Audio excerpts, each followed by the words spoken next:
exercise with a kind of a security dilemma. Yes.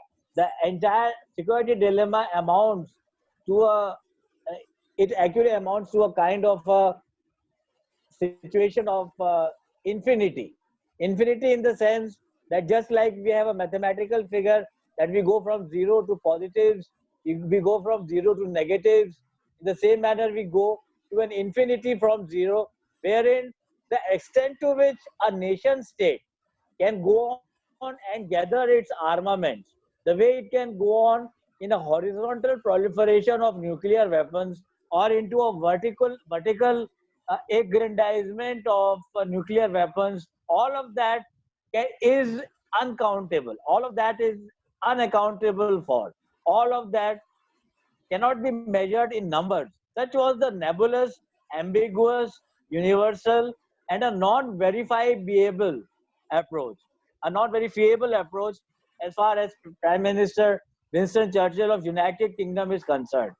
So that way, what we can contend, what we can accumulate from this particular quote or from this particular excerpt out of the Iron Curtain speech of Prime Minister Winston Churchill happens to be this particular idea that nuclear weapons, number one, firstly, they are dangerous, they are universal in nature, and the thirst of acquiring, sustaining, and enjoying the power and influence of nuclear weapons also happens to be very much very much infinitesimal, and it also happens to be very much universal in nature. The thirst for power, the thirst for influence. So what we can go on to there's a lot of disturbance actually from somewhere. So what we can go on to contend is that nuclear weapons have always been the bugbear or a scapegoat for nation state actors, for political leaders, and for diplomats, through which they enhance their idea of foreign policy, national interest, and diplomacy. But I per se would personally feel, and I have this sentient sentiment that power and prestige are one of the two significant credos by which the entire ecosystem of nation states in the larger international system goes by this particular factoid. What I mean is that a nation needs to be prestigious. A nation needs to own power, influence, and the pelts. And that kind of a symbolism, that kind of a heat or the warmth of the movement, which the country acquires after a long slithering struggle in the International Committee of State, that kind of a thing is very well manifested in the Indian dream too, or in the Indian nuclear doctrine's dream too. For example, as is common knowledge, as verifiable sources of information are available on the World Wide Web, one can easily contend that the 1974 Pokhran 1 peaceful nuclear explosions, which were held in 1974, and the May 11 and May 12, 1999 Pokhran 2 explosions, which was termed as Smiling Buddha, all both of them pinpoint not towards any kind of an Indian insecurity. They do not pinpoint towards any kind of an Indian pacifist intent at foreign policy and international relations, but it points towards the larger than life Vishwa status, the Vishwa stature, which India aspires for, which India is looking out for, and which our Prime Minister Modi has been chiseling out for our brave young new nation, which is slowly and gradually uh, groping its way out of the midnight. We are the midnight's children, as it was contended by Prime Minister Jawaharlal Nehru. And he went on to contend in his Tryst of Destiny speech that as the entire world sleeps, as the entire world is slumberous, at that particular point of time, we need the India as a nation, India as its own people, India as its own hoi polloi and temples of modernization. It awakes to a new morning. It awakes to a new dawn. And that kind of a thing, that kind of an idiom of positivity, power, pelts, and stolidity about India is reflected in the India's nuclear dream or in the India's nuclear doctrine. But what we have to look into currently is that what are the basic premise? What is the basic premise of the Indian nuclear doctrine? Or is there any such entity which can be called as an Indian nuclear doctrine? For that, we need to go into something which is very commonly bandied about in the national and international media, something which is very commonly inked down, penned by scholars of nuclear affairs and the people belonging to the Indian and the global strategic community. I would like to just zero in selectively to latch on to something to convey to you, wherein the ideas of number one, no first use, the second idiom of utilization of a triad of sea-based, air-based and land-based weapon platforms. Apart from it, the thirdly, the presence of a credible minimum nuclear deterrent, which has also been called as a recessive deterrent. So, these three idioms, the first one being that of the no first use NFU principle, which is one of the core doctrine, core elements of India's nuclear doctrine. That is something we can look upon, or we can delve inside. If we want to go deeper away from these three precincts or three flag posts or flag marks of the Indian nuclear doctrine, then we need to realize that since the founding fathers bequeathed the nation from the British colonial and imperial conquistadors, or from the British colonial rule, at that particular point of time, India had a big baggage of neutrality, of a non-aligned movement, of non-Gandhian peace movement, the Gandhian peacenik movement, and non-violence. So, this idiom of non-violence or aparigraha, it also got an ample reflection. It also got an ample reflection in India's foreign policy, and concomitant with that, the attendant segments of India's defense and security policy too. It should be known to all of us, to the students, and to I am also a student of international relations only. I am no big mullah of international relations myself. But what we need to tell here is that the India has never been a aggressor country. We have never attacked any nation, first of all, and we have always retaliated towards the Islamic Republic of Pakistan or towards the People's Republic of China when they have aggressed onto Indian borders, when they have aggressed onto Indian frontiers. This is one part of the thing which I have been ruminating upon in the last few days. So this is one part of it. So if we look into the 1947 partition saga, if we look into the Kabaili invasion of hordes into the princely state of Kashmir, which soon became an intrinsic part of the Indian Union.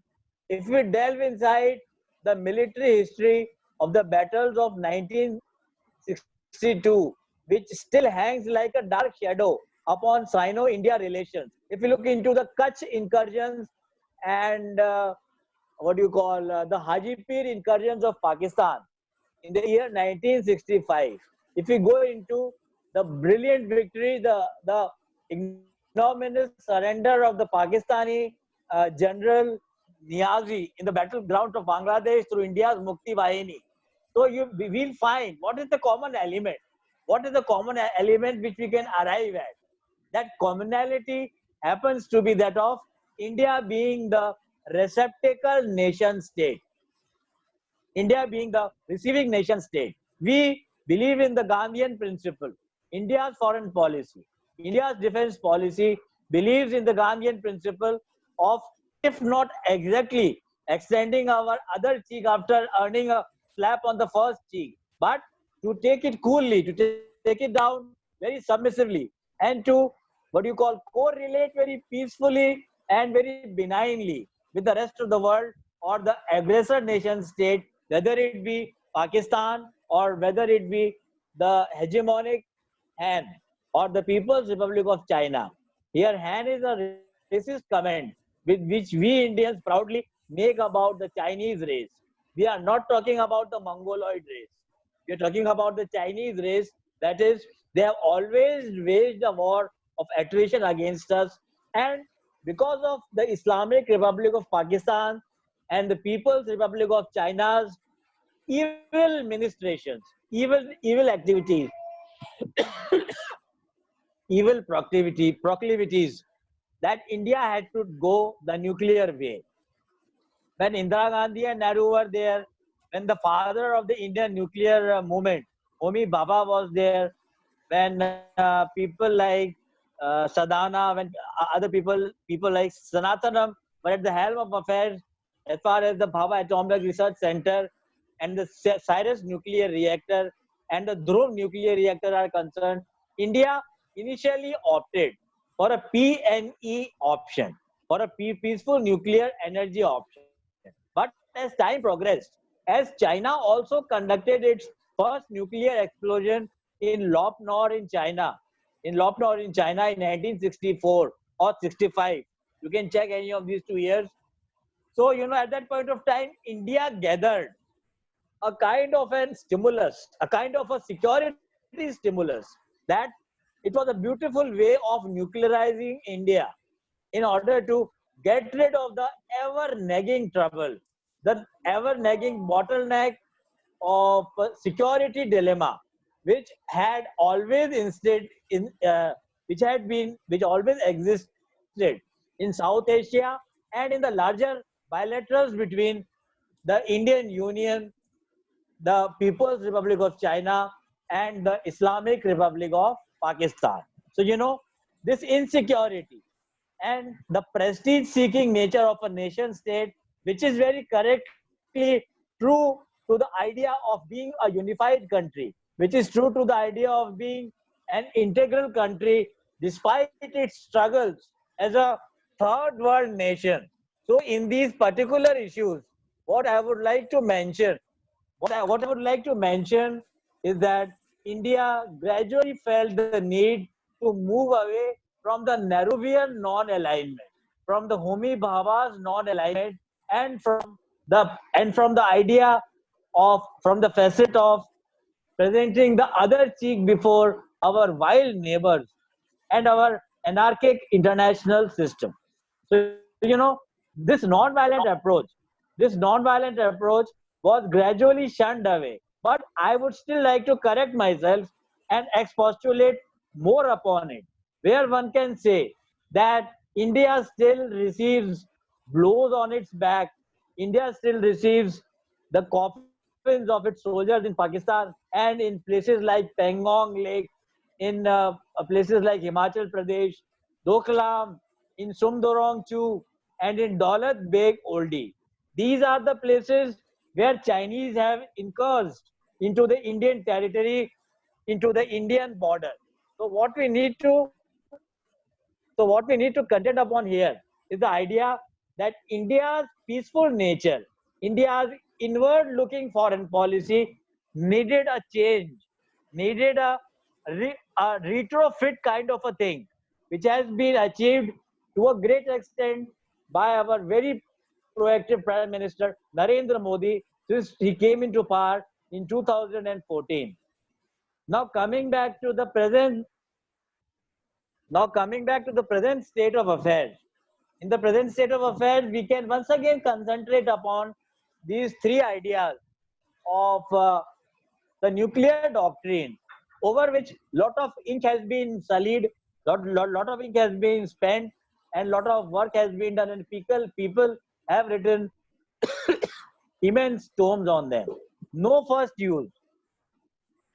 No first use is that particular idea which we were talking about. But surprisingly, in an act of shrewdness, in an act of chicanery, strategic chicanery, I would love to call it, People's Republic of China was unfortunately the first country. It was unfortunately the first country which went on to talk about the no first use principle. And it also went blah blah.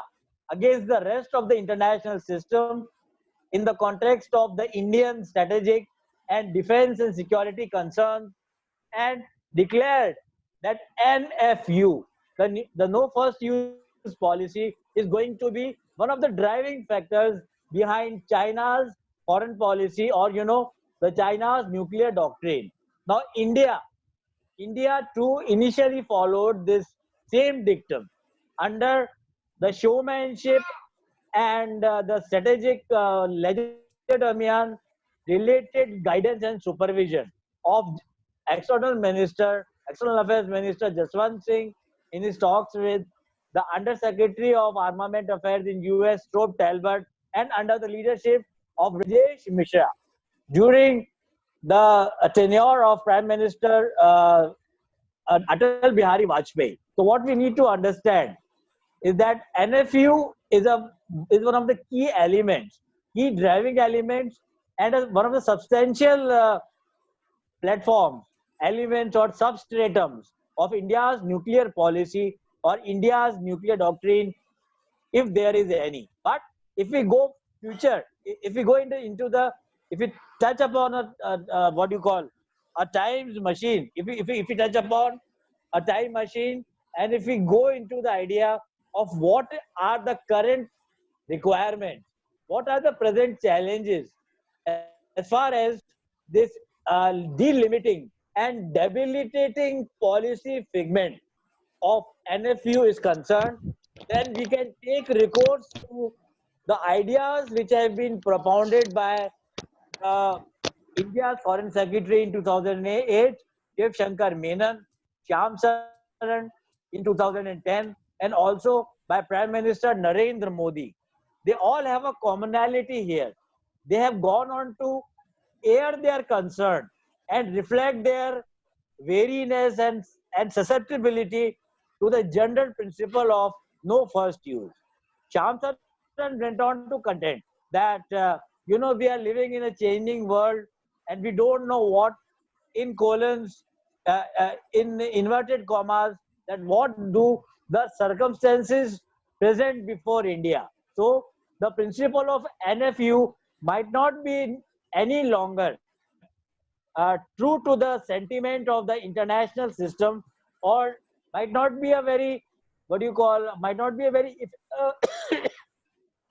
it might not be a very effective instrument of tackling rogue countries like China and Pakistan at any juncture of India's military and defense history. So, this suspicion, and this kind of a debate has been going on since the year 2003, where people started airing their strategic and their diplomatic dissatisfaction about the fungibility of the NFU doctrine as far as the Indian nuclear doctrine is concerned. This is one part of it. And there has been still, as far as my exposure with the diplomatic and the strategic community in Delhi is concerned, the debate rages on. The arguments and the counter arguments are there to be followed by one and all. They just bloom here and there in the strategic institutes and in the MEA.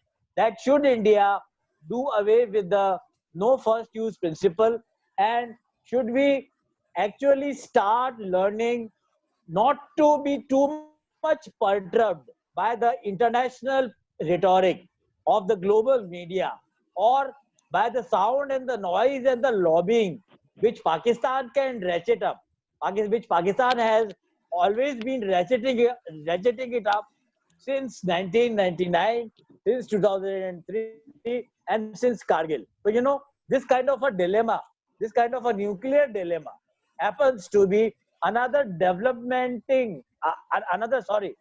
another developing constituent of India's nuclear understanding, of India's nuclear comprehension.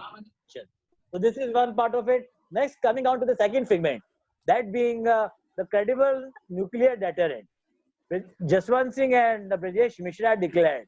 And since then, all our political leaders, our political leadership has declared that we are just developing, or we have developed around 130 to 140 nuclear nuclear warheads, and they just happen to be a credible nuclear deterrent. That is, they are used for deterrence. They are to be utilized for fighting, not for fighting or not for utilization in a battlefront, but as a kind of a diplomatic and political weapon to show a stick to the nation's rogue state of Pakistan, to show us waving a stick and signaling core by our 14 corps to China. So these are the two issues. The idea is that in the case of the credible minimum deterrence, India will India will not start a nuke war. That is the promise that India has given to the rest of the world. India will not nuke a non-nuclear weapon state, and that is where the debate starts on from. That can India actually start a war? Can India academically start a war? Can India start a war when it is faced with a nuclear weapon state or a nuclearly ordained state like Pakistan and China?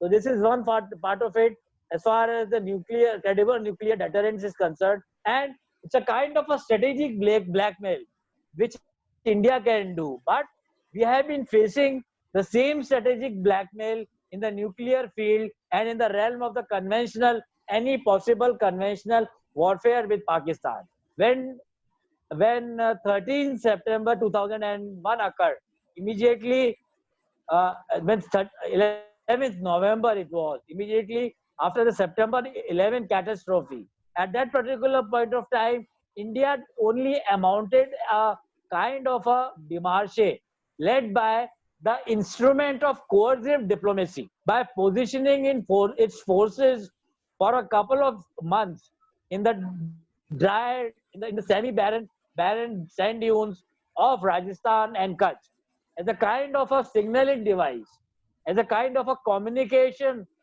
to Pakistan that yes, we have not taken your attack on parliament very lightly, and we are very much willing to oblige you with a military confrontation or with an Armageddon. But what prevents the war? Some scientists, some political observers have contended that since World War II, there has not been a major confrontation of countries. Though there have been intermittent wars like the Korean War, disturbances in Middle East, to the Battle of Nakba in 1949, to the Galilee Wars in Middle East in 1961-62, and to the 1971 Yom Kippur War. But still, countries have not actually gone down to a fight till the finish. That is a grandiloquent Armageddon. That is why did that happen? What happened to all the saber rattling by the various nations? It was this particular idea of nuking each other, which germinated the nuclear concept of MAD, हम सब पागल नहीं हैं.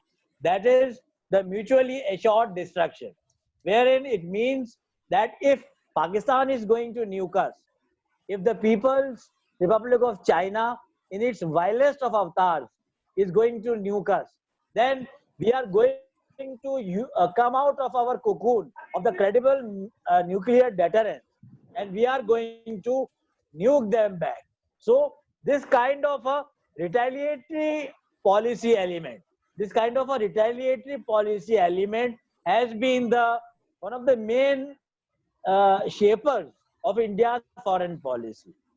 So these two issues we have dealt with. The last one I'm coming over to, which happens to be that of the triad of a land-based, sea-based, and an air-based nuclear platform. So for that, I need to narrate certain weaponry, certain missiles which are part of the Indian arsenal. Some of them have been tested a few times. Some of them have been tested a large number of times, while some of them happen to be in their initial stages of development. So as far as the sea-based deterrence is concerned, we have a singular submarine, that is the Arihant nuclear submarine, which has been recently commissioned by the Indian Navy, the Indian Naval Forces. So, if something happens, if any sort of a second avatar of INS Ghazi comes all the way down to the gateway of India, then we are going to have a retaliatory measure to be undertaken by nuking the Paki submarine, and Arihant would be the best and but the only option that would be available for India. Then we have the air-based systems. For the air-based systems, the first option which has been traditionally available for the Indian Air Force has been the MiG-21s and the upgraded MiG-27s. Then we have the French Mirages, we have the French and British made Jaguars, and if all of them happen to be part of an old itinerary listing, then we can take recourse to the Sukhoi Mk-1 planes, which have also been taken in. So, the air-based element of the Indian triad is extremely extensive and extremely plausibly destructive if that is unleashed upon an enemy or antagonist territory of the order of Pakistan or of the order of the People's Republic of China. Then as far as the land-based attack arsenal is concerned, and this is very common knowledge. Some of us are still preparing, still every day we prepare for a UPSC examination or a section officer examination by collecting our purchase from the local bookstores and our Pratyogita Darpans from the local bookstores. So the BrahMos has been tested a few times, which I probably feel has a what do you call a range, a going along range of around 4,500 to 5,000 kilometers, which is our ICBM. That can also be attached to a nuclear warhead, and it can land up and create great naturally inflicted calamity upon Pakistan or China. Then we have our Agni missiles, we have our Prithvi 1 and 2 missiles, we have Sagarika, which is still in the stages of experimentation. Apart from that, apart from Sagarika, we have our missile Dhanush, which is still being tested and experimented with. So, this is the general structure, which is not hidden from anybody. This is the general structure of the Indian nuclear triad, which would be effectively and grandiloquently unleashed upon the enemy terrain or the enemy equipment. And the crux of the matter is that if there's a war, then collateral damage definitely occurs.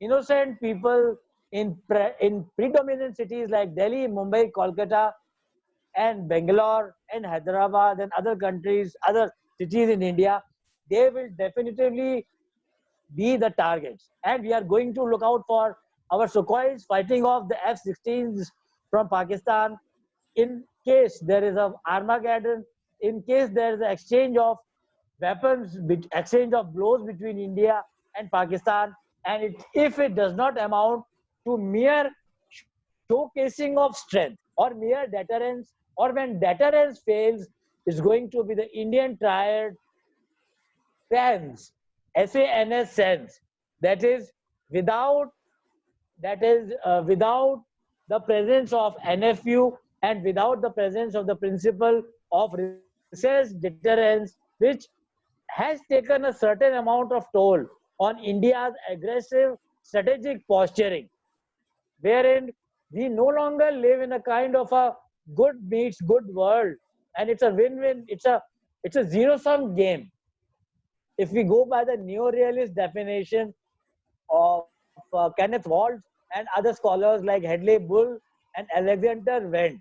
And Alexander Wendt, as a key constructivist theoretician, has gone on to write his seminal paper in 1988 with the title of Anarchy is What the States Make of It. It appeared in 1988, and it puts the blame of war or peace, diplomacy, or breakdown of negotiations completely upon the identity-stricken countries of the world. And it is here that certain figments of India's nuclear imagination can also be found out, or they can also be gleaned in. So, This is India's nuclear doctrine. Now, other issues which have been elaborated by the Modi regime, they are of the following order. The first one happens to be interoperability of nukes in a war-like theater or in a war theater. That is, how is there going to be a sharedness or a commonality of command and a what do you call and a diffusion of collectivity as far as pushing the final nuclear button is concerned. Normally, it is the Indian Prime Minister in consultation with the Cabinet Committee on Security, in consultation with the National Security Council, the National Security Advisor, and in negotiations and in cahoots, being in cahoots with the chief of army staff or the chief of services, which has been recently initiated. They all talk to the prime minister, but the hand that is raised against the enemy, the decision that is taken against our arch rival and our transgressor of our sovereignty and independence and freedom, that hand would definitely be the prime minister's hand.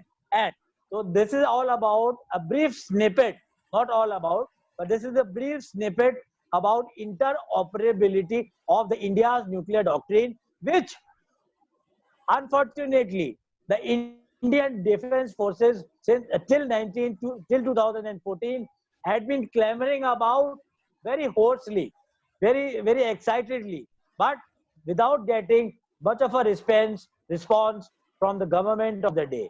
The second feature which I would like to focus upon happens to be that of preparedness, universal and 24-hour and a 360-degree preparedness of all our defense forces, of all our wings, whether it be the Air Force, the Navy, or the Army, wherein on a single push button scenario, if there happens to be a transgression of the Indian air space or the Indian land space or the Indian waters, then the planes are going to run fast. The pilot officers, the squadron leaders, it reminds me of Abhinandan's mustaches, the great patriot imagery that has been inculcated as a part of the blood lore of Indian citizens and the great Indian nation. They all would rush off from their bunkers, the pilots, the pilot officers, the squadron leaders. They will rush off from their bunkers and jump into their cockpits, and they are going to launch into a dogfight, let's say over Sargodha, let's say somewhere over Kashmir, or let's say somewhere over Lahore. So that kind of 24-hour and a 360-degree preparedness is already there. Is already there, and it happens to be the kind of vigil, the kind of superhero-like vigilantism, which is very much a part of our nuclear structure as far as our great country, our great effective country, or what do you call our efficient, as far as our efficient defense forces are concerned. This is one part of it. So there is operability. We have talked about preparedness, and the last element which comes to my mind right now happens to be that of what do you call? It happens to be that of communication. That there needs to be good communication between all the branches of government and all the branches of the defense forces. And apart from that, the nuclear weapons, there will be a day, sadly and unfortunately, there will be a day when the mere signaling, where the mere brandishing of sword, where the mere saber rattling would end, and the communication, the preparedness, and the operational readiness for 24 hours is going to be the order of the day. This is going to be the order of the day as far as the India's nuclear posture, or as far as the Indian bomb going critical or attaining criticality is concerned. So these are a few issues which come to my mind as part of a discursive exercise on the India's nuclear doctrine. So I would just like to end here. I'll just take another 5 minutes, wherein a good signal has come from the Bollywood too. Now it doesn't lighten up, it doesn't demean an academic narrative. When one looks at cinematic percepts, when one looks at either Hollywood, Bollywood, or the black and white art cinema seen in France and India, the subterranean art cinema scenario in India, that Parmanu was a good flick, and the life of a much maligned war hero, a much maligned veteran, John Abraham, as Mr. Amit Srivastava, as a key scientist and a soldier. It changes completely when Himanshu Shukla, the principal secretary to the Prime Minister of India, lands up in the Gorakhpur Government College, where the Indian scientist, the Indian nuclear hero, is still mulling over how to come out of this national taint of failing the nation in the year 1985, when he could not successfully undertake a nuclear explosion to make India enter into the league of nuclear weapon powers. So it is here that Amit Srivastav goes in, and he can be a symptom, he can be a symbol, and he can be a, you know what, a talking trajectory for the entire hoi polloi, the entire sign going and civil society public, as far as I am concerned. That he goes on to say later on, somewhere in the movie, that हमने सोचा तो हमारे देश के लिए हमने सोचा, हमने जो किया वो अपने देश के लिए किया, और हम जो पाएंगे वो भी अपने देश के लिए पाएंगे. Whatever we are going to get after this Pokhran 2 Smiling Buddha explosion is concerned is going to emanate, is going to come out of our thought, our action, and the positive and the far-flung global repercussions of the nuclear test. So you know what?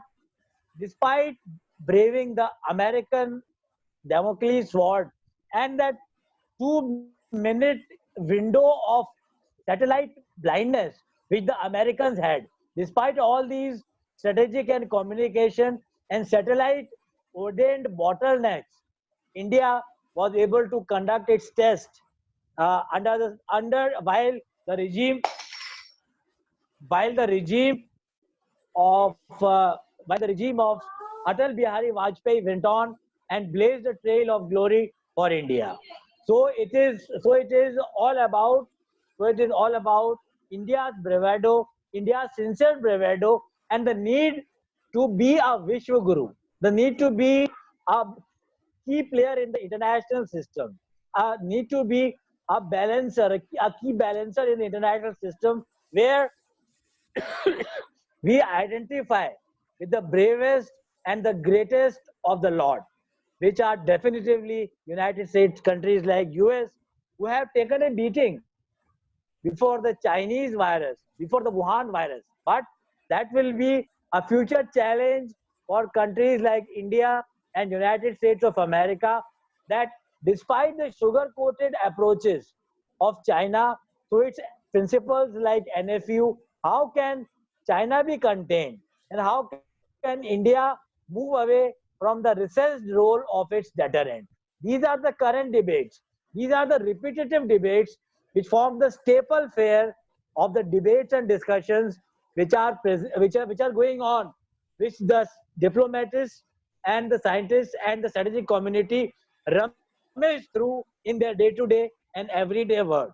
So I would just like to conclude with this particular statement, that we are going to become a great power, but India need not forget that with great power comes great responsibility.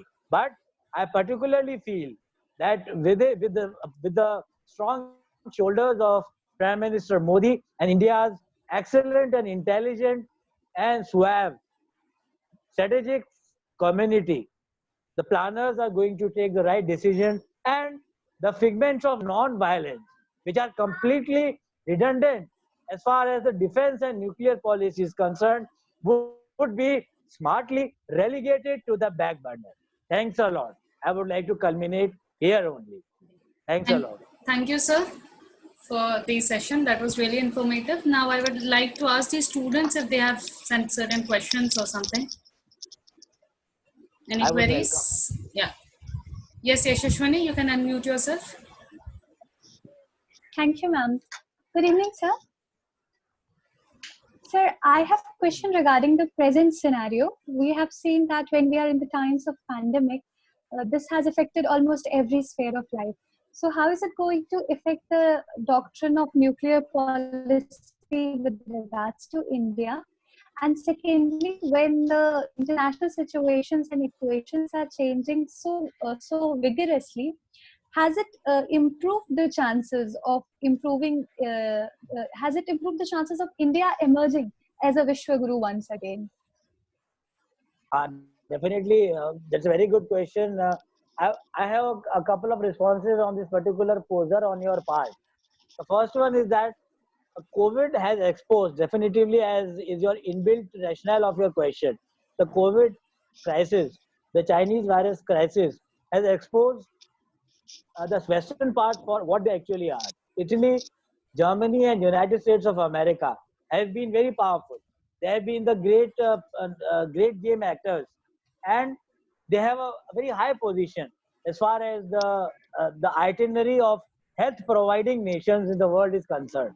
So the idea is that India too has faltered to a certain extent, but still I would like to congratulate Prime Minister Modi on the fact that these 2 months lockdowns have actually really mitigated the kind of human toll that could have happened on the lines of Italy and United States of America. President Trump has faltered to a certain extent, but our Prime Minister has not. And this is one part of it. The second part is that once the COVID scare, or once the COVID pandemic is controlled, once things are contained or they are within manageable proportions, then since then China would definitively become a target of the Western countries, of United States of America, and of India, wherein we are still not, we are still following conspiracy theory.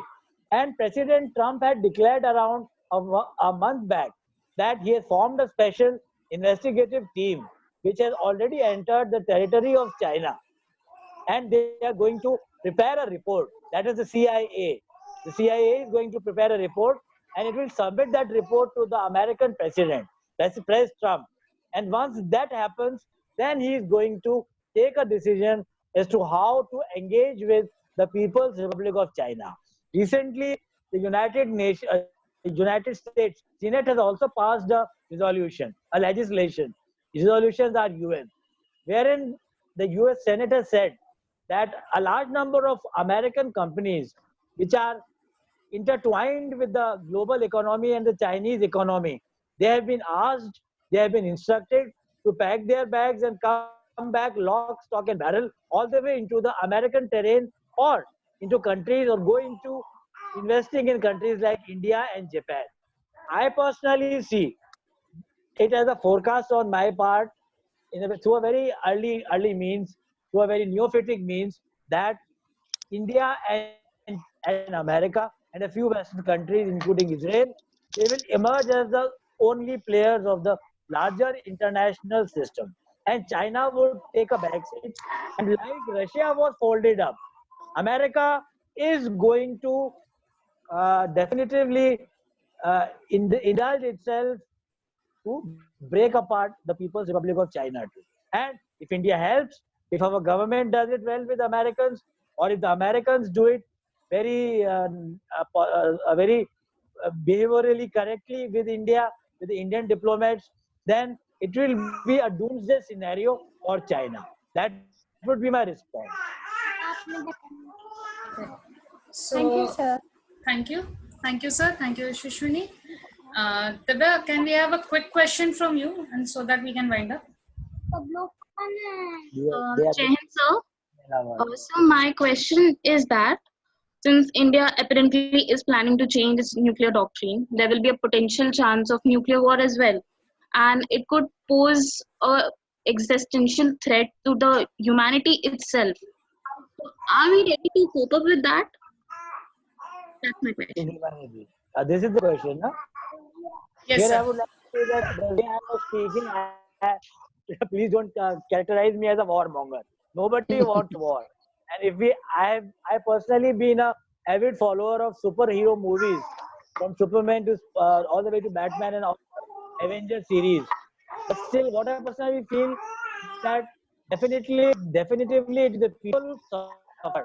These two countries fight. But still, what we have to look into is that if that is the notion that if the political and the commerce industrial elites of an enemy country, if they take India for granted, and if they take any other nation for granted, then certain other mechanisms and instrumentalities have to be created. They have to be fomented by the political and the strategic leadership of countries like India, and definitively US has shown it many a time. I don't per se see a clash between nationalism, sovereignty, and interdependence and convergence. I don't think there's a clash, but definitively there would be a resurgence of nationalism, protectionism in the global polity and the global economy, and all the countries, including Modi ji and Trump. They are going to look inwards, and there is going to be a drawing back. There is going to be a drawing back of the drawbridge, wherein countries are once again going to go back into the 19th century mindset, where they will recuperate themselves, where they will lick their wounds, where they will heal their own people, and the larger humanity definitively will be prepared for another game of international relations after this destructive and debilitating impact of COVID dies down. That would be my response. Thank you, sir. Now I would request Shalini ma'am, Assistant Administrator, to extend a vote of thanks. Good evening. Good evening, everyone. On behalf of Sunbeam Women's College, Varuna, I take this opportunity to thank Dr. Manan Dwivedi.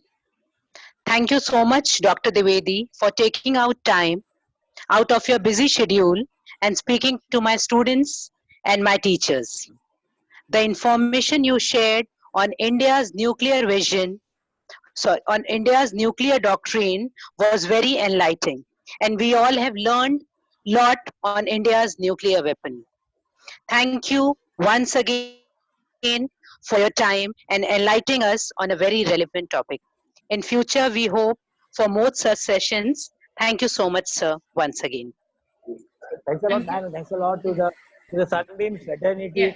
It was a pleasure on my part to interact with your students, faculty, Thank and you, thank you. yourself. Thanks a lot. Thank you, sir. Thanks. Sir, thank you so much. And on behalf of Sunbeam Women's College, Varuna, we extend a thank you for your august presence. And we would look forward to have more talks and more sessions from you. Hope so. It Thanks, was sir. a good experience for you as well as for us. So we would take a leave from here. Everyone stay safe and stay home. Okay. Bye, bye, bye. Thank you, sir. Thank you. Thank you, sir. Thank you.